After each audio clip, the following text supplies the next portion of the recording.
Hello everyone. Our topic today is anatomy of pancreas. And team members are Iniyavan, Gayatri, Guru Abhinash, Harish Balaji, Haritha, Harshavardhani, Jabaskaran, Jayaraghavi, and it's me Hemalata. Here is the table of content. First up, we are going to discuss about the pancreas, and next anatomical relationship of pancreas, blood supply of pancreas, lymph drainage and nerve supply of pancreas, embryological development of pancreas. At last, we are going to discuss clinical correlation of a pancreas. I will be discussing about the pancreas. Introduction of pancreas. The pancreas is an elongated structure, lies in epigastrium and the left upper quadrant, situated on the posterior abdominal wall behind the peritoneum. It crosses transpyloric plane. The pancreas is divided into head, neck, body, and tail. Relation of pancreas anteriorly from right to left, the transverse colon and the attachment of transverse mesocolon, the lesser sac and the stomach.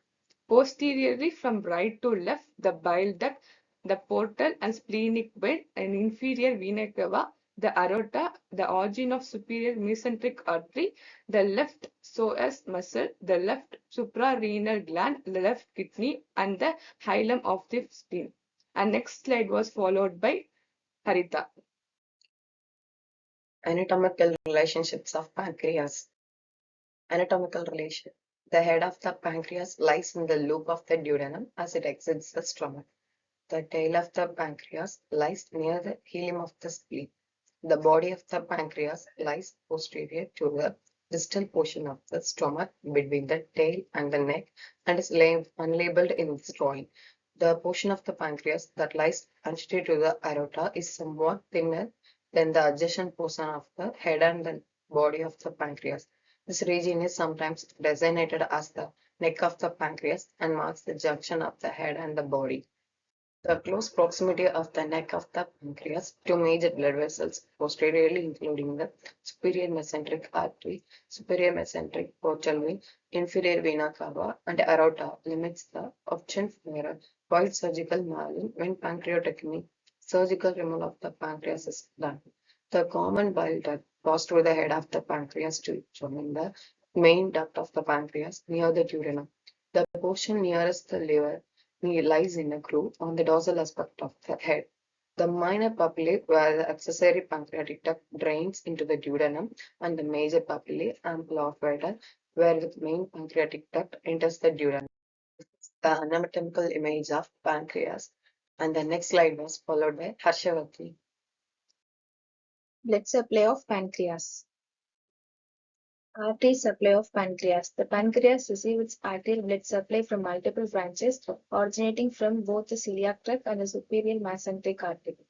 Pancreaticoduodenal artery. Superior pancreaticoduodenal artery originates from the gastroduodenal artery, a branch of a common hepatic artery from the celiac tract. It supplies the head of the pancreas and the duodenum.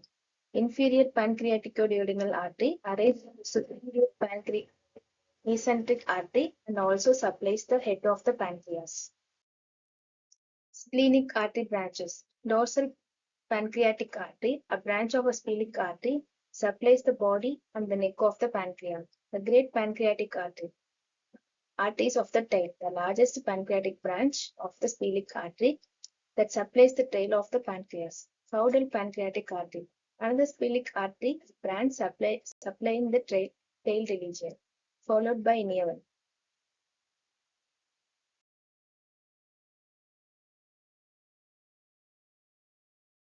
Hello, this is Inivan, and now I will speak about the venous drainage of the pancreas.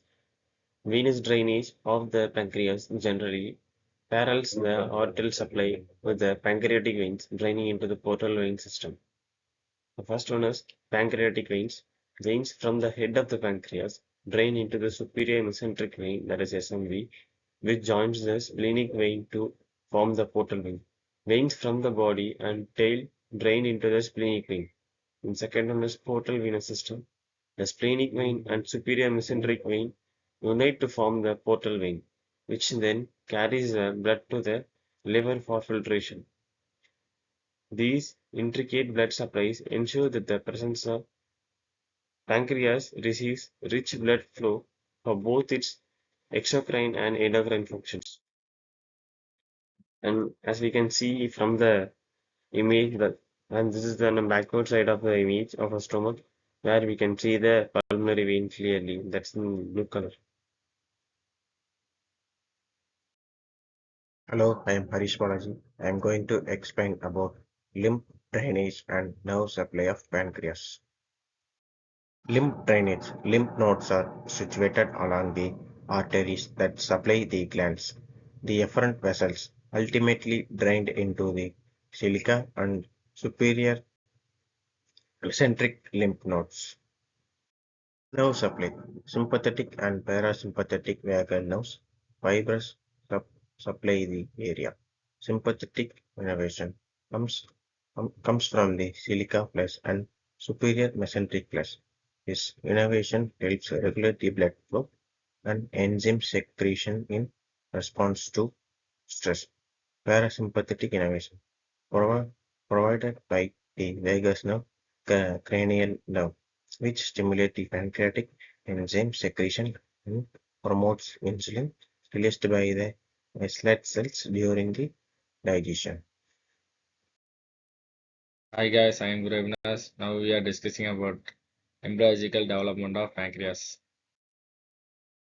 The pancreas develops from a dorsal and ventral bud of endodermal cells that arise from the forehead. The dorsal bud originates a short distance above the ventral bud and grows into the dorsal mesentery.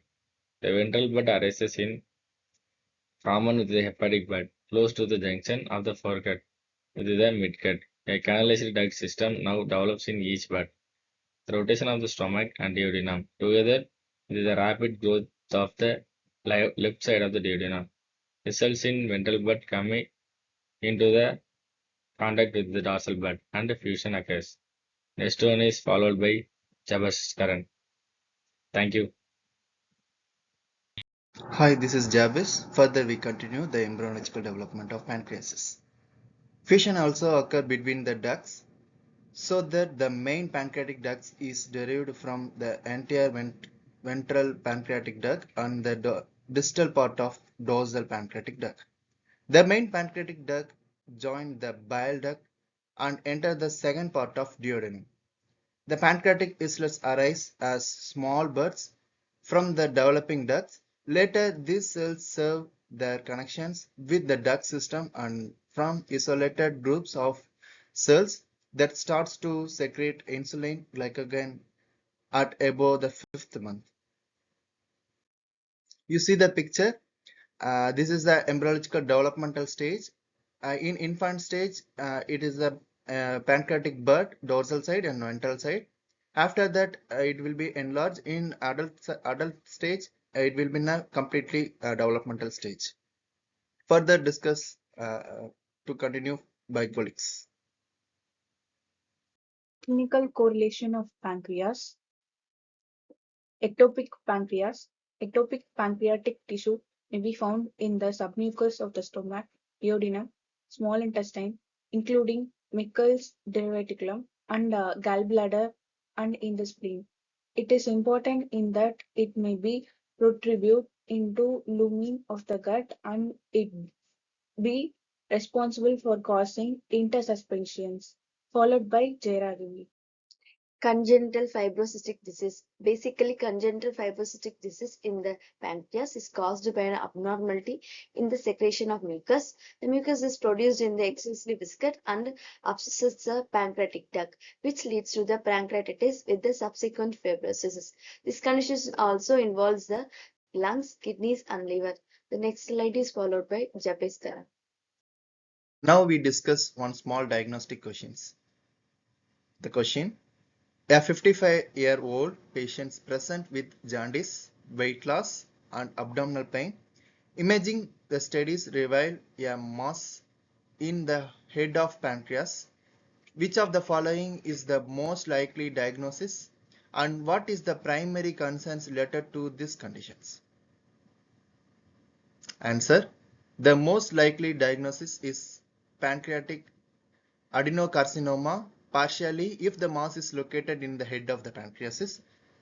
Pancreatic adenocarcinoma is the most common type of pancreatic cancer and often presents with symptoms such as jaundice due to the obstructions of common bile duct, weight loss, and abdominal pain. The primary concerns related to these conditions is its tendency to be diagnosed at the advanced stage, leading to poor prognosis due to its aggressive nature and tendency metastasis early. Early detection is challenging and management focuses on palliative care and symptom relief rather than curative nature treatment. Thank you. And these two books are our reference: Snell's Clinical Anatomical by Regions and Anatomy Graves. Thank you.